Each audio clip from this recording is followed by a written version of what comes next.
Hello and welcome to SPMIS Academy. Today we'll analyze important newspaper articles of 8th January 2024. Please note you can download the PDF version of today's newspaper analysis by clicking the link given in the comment section.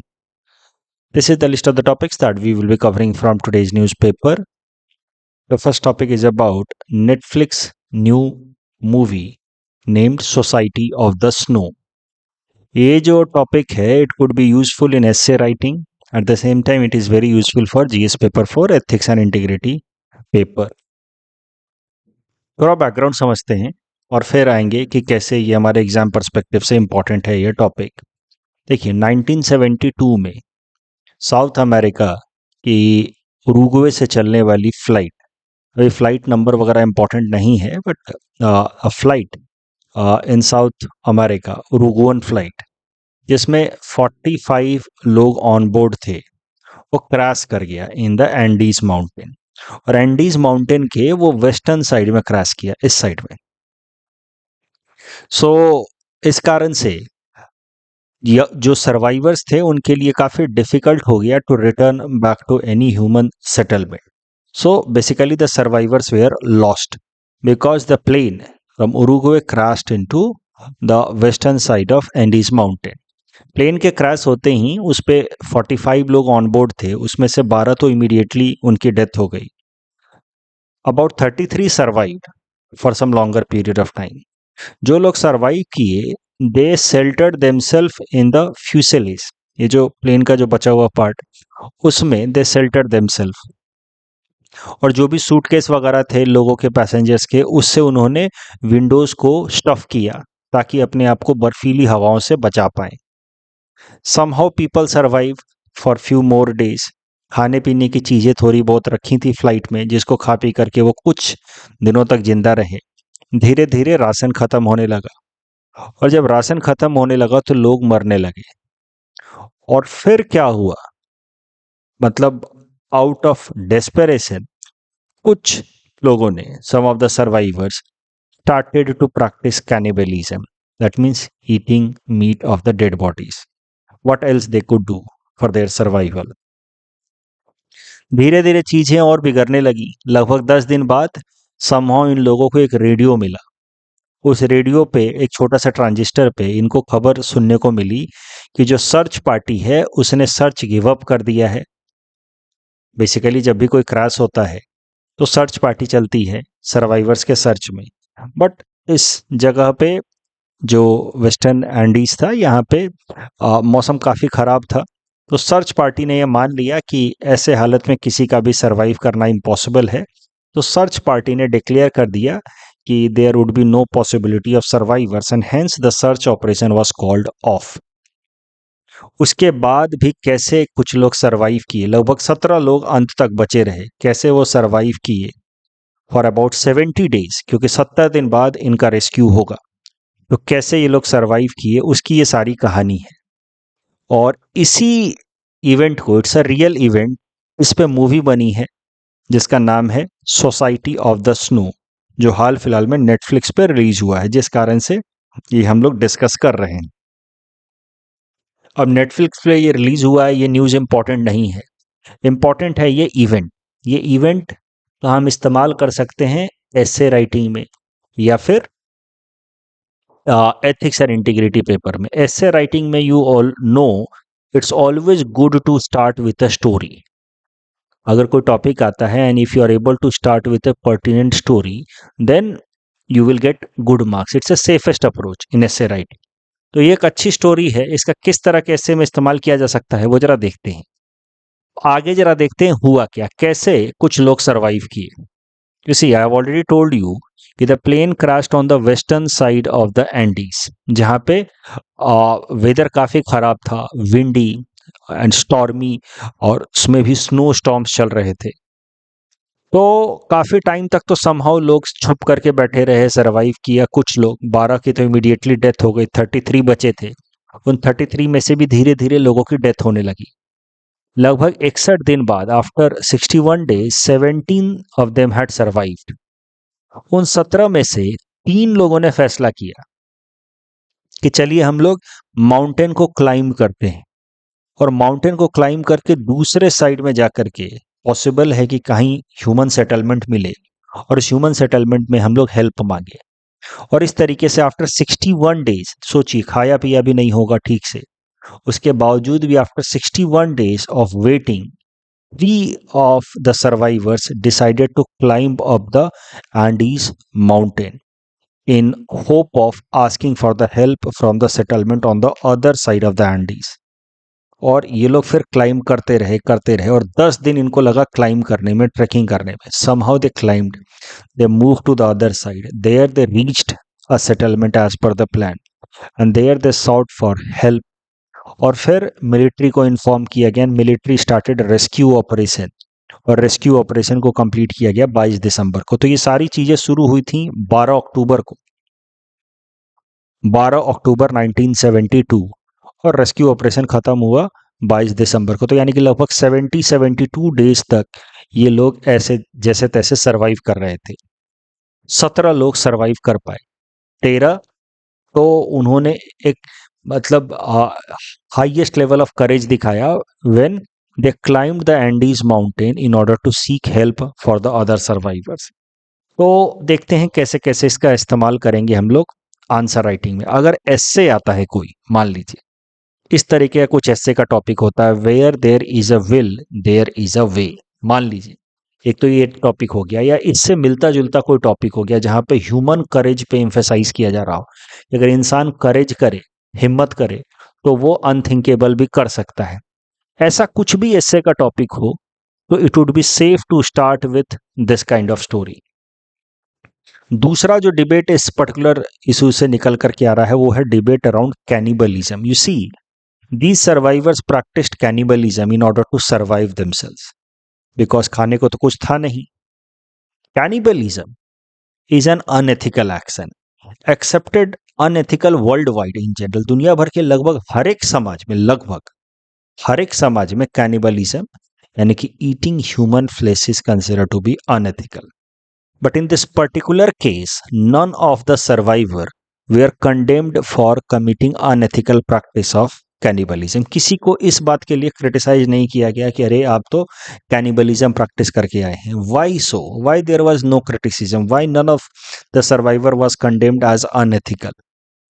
You see, because ethics या unethical action की बात तभी निकल करके आती है जब action perform किया गया हो आउट ऑफ फ्री विल। आपने कोई भी action free will say perform किया है, तभी जाकर के उस एक्शन को जज किया जा सकता है on the parameters of ethics कि ये एक्शन एथिकल है या अनएथिकल है। फ्री विल क्या होता है? Our capacity to make voluntary actions, मतलब those actions that are genuinely our own, उसको कहा जाएगा action out of free will. And free will is a precondition for any action to get evaluated as ethical or unethical. Free will comes with free will comes moral responsibility. अगर आपने कोई काम सोच समझ के किया है तब जाकर के एथिक्स या मोरल रिस्पॉन्सिबिलिटी की बात होती है, गुड या बैड की बात होती है। So an action performed out of sense of survival, अगर कोई इंसान मियरली आउट ऑफ सर्वाइवल के लिए अगर कुछ एक्शन परफॉर्म करता है तो that action can not be considered as free will. यहां तो सब लोग बस जिंदा रहने की कोशिश कर रहे थे, इसमें फ्री विल कहाँ है? So an action that is performed completely out of the sense of survival is not an action of free will and hence this particular action is beyond the debate of ethics. इस action को of course ethical भी नहीं कह सकते, ये कोई नहीं कहेगा कि हाँ बड़ा एथिकल काम किया आपने, लेकिन इसको कोई अनएथिकल भी नहीं कह सकता। तो basically this particular action is beyond the debate of ethics, it is aethical action beyond the debate. क्यों? क्योंकि the action was not performed out of free will. Free will पे यूपीएससी ने पहले मेंस में एथिक्स पेपर में अच्छा प्रश्न पूछा हुआ है। मैंने मिलता जुलता बट उससे भी थोड़ा कठिन प्रश्न बना करके यहाँ देने की कोशिश की है। Explain why free will is a precondition for ethical analysis. किसी भी एक्शन का एनालिसिस के लिए फ्री विल क्यों इंपॉर्टेंट है? Also discuss determinism as denial of free will. देखिए क्या मामला है, मैं थोड़ा समझा देता हूं क्योंकि ये सवाल थोड़ा ट्रिकी हो सकता है। पहले तो आप फ्री विल को डिफाइन कर दीजिए, फिर आप जस्टिफाई करना शुरू कीजिए कि you see in almost all the democratic setup criminal justice system जैसे कि इंडिया, हमारे क्रिमिनल जस्टिस सिस्टम में और दुनिया भर के ऐसे तमाम डेमोक्रेटिक क्रिमिनल जस्टिस सिस्टम में क्या होता है कि किसी भी एक्शन को क्राइम तभी कहा जाता है when it fulfils two criterias, mens rea मतलब guilty in mind and guilty in action which is actus reus. मतलब आपने कोई काम किया लेकिन अगर सोच समझ के नहीं किया है, गलती से आपसे हो गया है, that means you are not guilty in mind, you are just guilty in action. In that case that action can not be considered as crime.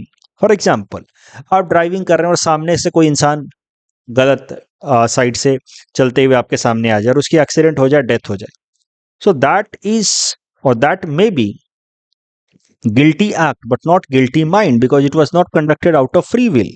सो इस तरह के केस में आपके खिलाफ कोई सजा नहीं होगी। At the same time negligent driving is a crime. Similarly आपको पता है कि अगर कोई मेंटली इंसेन इंसान कितना भी हीनस क्राइम करता है, उसको पनिशमेंट नहीं होता है, उसको असाइलम में भेजा जाता है, उसको पनिशमेंट नहीं होता है। यही बेसिस है कई सारे देशों के अंदर कैपिटल पनिशमेंट को एबॉलिश करने के पीछे, कि अगर कोई इंसान इतना हीनस क्राइम कर रहा है तो वो मेंटली तौर पे सिक है, और मेंटली तौर पे सिक इंसान जो है वो जो भी काम करता है वो आउट ऑफ फ्री विल तो है नहीं, तो how can we give pronounce that person capital punishment. तो इसी कितनी सारी बातें फ्री विल के अराउंड लिखी जा सकती हैं। अभी जो मौजूदा भारतीय न्याय संहिता में जो ट्रक ड्राइवर्स जिसके अगेंस्ट प्रोटेस्ट कर रहे हैं हिट एंड रन केस में, उसमें भी तो यही लिखा है कि अगर नेग्लिजेंट ड्राइविंग के कारण डेथ होती है तब सजा होगी।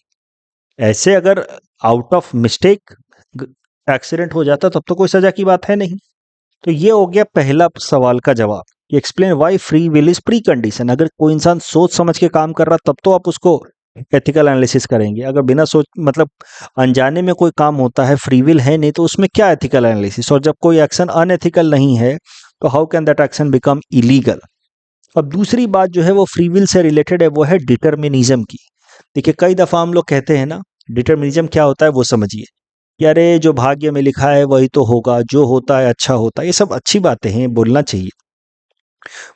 जो चाहें भगवान चाहेंगे वही होगा, इनको कहते हैं हम लोग डिवाइन डिटर्मिनिज्म। लेकिन अगर सोचिए हर चीज पहले से तय है, यानी कि if everything is determined in advance that means whatever we do is not out of our free will. ये पहले से तय था कि आज रात 8:30 बजे मैं न्यूज़पेपर एनालिसिस करूंगा और उसमें ये टॉपिक डिस्कस करूंगा, तो it is not out of my free will. आप सुनेंगे तो it was not out of your free will. So free will अगर है ही नहीं, if everything is predetermined, if everything is guided by divine determinism, then there is no free will. And if there is no free will, इसका मतलब ये है कि हमारा जो पूरा का पूरा क्रिमिनल जस्टिस सिस्टम है या जो एथिक्स का कॉन्सेप्ट है, it becomes irrelevant. So that is how the idea of determinism is somehow considered as inconsistent to the idea of free will, which leads to major debates। तो मुझे लगता है कि डिटर्मिनिज्म पे भी सवाल पूछा जा सकता है एथिक्स पेपर। एक अच्छा प्रश्न था, मैंने डिस्कस करके रख दिया। The next topic is about offensive remarks on PM Modi. This topic is important from our syllabus GS paper 2 international relations point of view. देखिए पहले करंट कॉन्टेक्स्ट समझते हैं। तो हमारे प्रधानमंत्री नरेंद्र मोदी जी लक्षद्वीप के कोस्ट पे बैठ करके उन्होंने एक इस तरीके का पिक्चर शेयर किया on several social media platforms with the aim of promoting tourism in Lakshadweep. लेकिन हुआ क्या कि मालदीव्स के अंदर कुछ लोगों ने इस इमेज को लेकर के काफी सारी कंट्रोवर्सी क्रिएट कर दी। उन्होंने अफवाह फैला दी, र्यूमर फैला दिया कि भारत मालदीव के टूरिज्म को कॉम्प्रोमाइज करना चाह रहा है bye promoting its own island, जबकि प्रधानमंत्री मोदी जी के इस पिक्चर में कहीं भी मालदीव की चर्चा नहीं की गई थी। ऐसा कहीं नहीं लिखा था कि मालदीव मत जाइए, लक्षद्वीप आइए। इतना लिखा था कि हाँ जी लक्षद्वीप को घूमिए, Lakshadweep is a scenic place, but the caption never mentioned about Maldives. Yet a rumor was created कि the PM is trying to curb the tourism in Maldives by encouraging people not to visit Maldives, though it was not written, and visit Lakshadweep। और उसके बाद फिर धीरे धीरे बातें बढ़ गई सोशल मीडिया प्लेटफॉर्म, तो यू नो कि it becomes uncontrollable। Several people started to put some offensive remarks, derogatory comments on our prime minister Narendra Modi ji. And problem कब हुई, जब some of the politicians who were part of the government of Maldivian government, they also started to put some offensive and derogatory remarks over our Prime Minister Narendra Modi ji. So it no longer remained just an unofficial, informal thing on some social media platform carried out by private citizen, but it became an official matter because some of the posts were coming from people who were in the government. So natural सी बात है कि भारत से भी response शुरू हुआ इसका। Social media पे कभी आप आंसर लिख रहे हो कि how social media can lead to diplomatic row, तो वहां पे भी आप इसका जिक्र कर सकते हैं।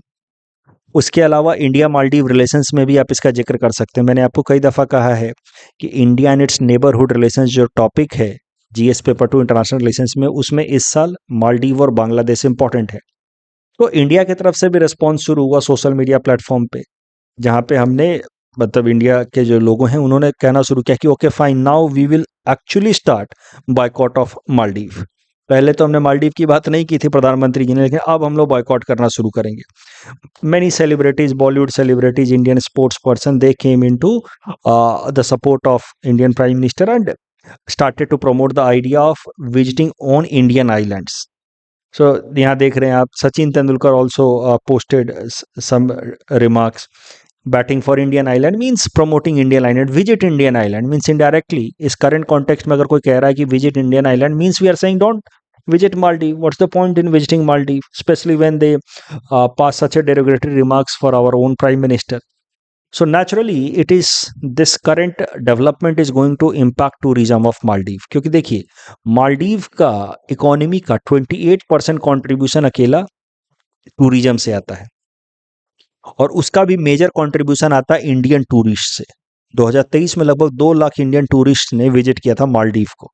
So India holds a huge significance for Maldives and it's economy, और ये करंट डेवलपमेंट के बाद मालदीव को इकोनॉमिक नुकसान पहुंचने वाला है। अभी देखिए मालदीव के अंदर क्या हो रहा है वो मैं ऑलरेडी आपको बता चुका हूं, कैसे वहां पे सरकार बदली है हाल फिलहाल में। वहां पीपीएम की सरकार आई है मोहम्मद मुइज़ू की, और मोहम्मद मुइज़ू जो पीपीएम से हैं वो पहले से ही अपने इलेक्शन कैंपेन में कह रहे थे कि अगर वो पावर में आते हैं तो somehow he will take some anti India stand. ऐसे बोल करके एंटी इंडिया स्टैंड नहीं, but in the name of autonomy and independence what he projected was anti India stand. तो ये भारत का हमेशा से डर था। मालदीव के अंदर बाइपोलर पॉलिटिक्स है, एक तरफ एमडीपी है Maldivian Democratic Party which is consider to be pro India, जिसके प्रेसिडेंट थे अभी तक ईबू सोले, वो पार्टी अभी हारी है, और पीपीएम की सरकार आई है मोहम्मद मुइज़ू। एंड स्टार्टिंग से ही वी न्यू कि he is going to take some anti India stand. President बनते ही कुछ दिनों बाद ही उन्होंने कहा कि इंडियन आर्म्ड फोर्सेस की एक छोटी सी कंटिजेंट जो मालदीव में स्टेशनड है उसको विड्रॉ करने के लिए कहा उन्होंने भारत सरकार को। तो स्टार्टिंग से ही हिंट्स दे दिए थे उन्होंने कि he is going to take some anti India stand. अब हाल फिलहाल में जो डेवलपमेंट्स हुए हैं वो उसी हॉस्टाइल अप्रोच का नतीजा हो सकता है। लेकिन मौजूदा टाइम में हुआ क्या है कि मालदीव सरकार थोड़ी सी घबरा गई है, क्योंकि उनको पता है कि उनके इकोनॉमी पे मेजर नुकसान पहुंच सकता है, considering the major impact that Indian tourist play in the economy of Maldives. तो इसी कारण से हाल फिलहाल में मालदीव की जो मिनिस्ट्री ऑफ फॉरेन अफेयर्स है, it has issued a statement distancing itself from the derogatory remarks. कि भैया देखो, ये जो भी पॉलिटिशियंस लोगों ने स्टेटमेंट दिया है ये सरकारी स्टेटमेंट नहीं है, सरकार का स्टेटमेंट नहीं माना जाना चाहिए इसको।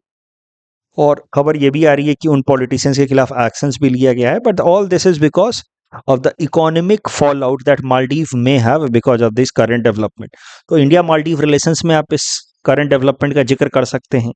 उसके अलावा सोशल मीडिया का कैसे मिसयूज होता है और इंटरनेशनल रिलेशंस में कैसे वो रोल प्ले कर सकते हैं फॉर द वर्ड्स, उसका भी ये अच्छा एग्जाम्पल हो सकता है। The next article is about election results in Bangladesh. तो मैंने आपको सैटरडे के एनालिसिस में बताया था कि बांग्लादेश का जो इलेक्शन है वो हमारे लिए क्यों इंपॉर्टेंट है, सिक्योरिटी पर्सपेक्टिव से, इकोनॉमिक पर्सपेक्टिव से and all. I told you कि India is hoping for the current ruling leader Sheikh Hasina to win, उनकी party Awami League to win, और जैसा हम चाहते थे वैसा ही हुआ है। ये छोटा सा बस एक यही न्यूज़ में शेयर करना चाहता था, क्योंकि बाकी पूरी एनालिसिस तो मैं सैटरडे को कर चुका हूँ। Sheikh Hasina has won the election in Bangladesh and she will be the prime minister for the 4th straight term. The next topic is about artificial intelligence based bioimaging bank for cancer detection. This topic is important from our syllabus GS paper 3 science and technology point of view. क्या होता है bio imaging bank, पहले वो समझते हैं। देखिए, लगभग 60,000 cancer patients का रेडियोलॉजी का report, pathology images, clinical details, outcome data, क्या क्या ट्रीटमेंट्स हुए, ये सारी इंफॉर्मेशन को एक जगह स्टोर किया गया। 60,000 कैंसर पेशेंट्स अलग अलग स्टेजेस के, उनके हेल्थ रिलेटेड तमाम जो रिपोर्ट्स उनको एक जगह स्टोर किया गया, इसको नाम दिया गया बायो इमेजिंग बैंक। ये जो बैंक है bio imaging bank, that has been funded by department of biotechnology in collaboration with IIT Bombay, AIIMS Delhi, PGIMER Chandigarh. अब ये बायो इमेजिंग बैंक का काम क्या होगा? 60,000 पेशेंट्स का डेटा है।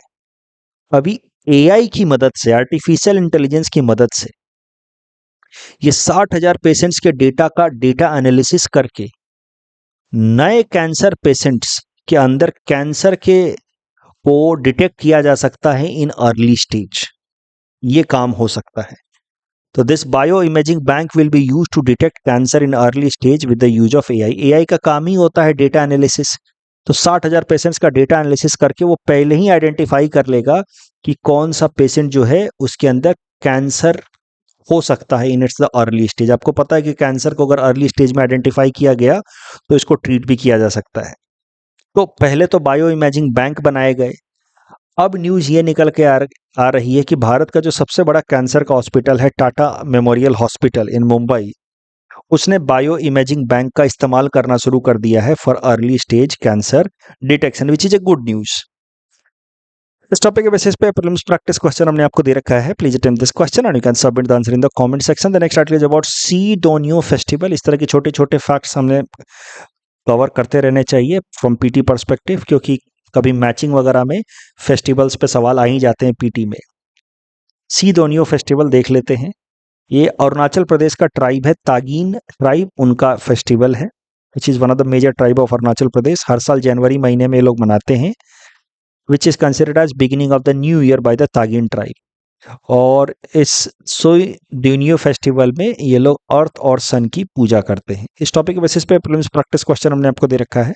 Attempt this question and submit the answer in the comment section.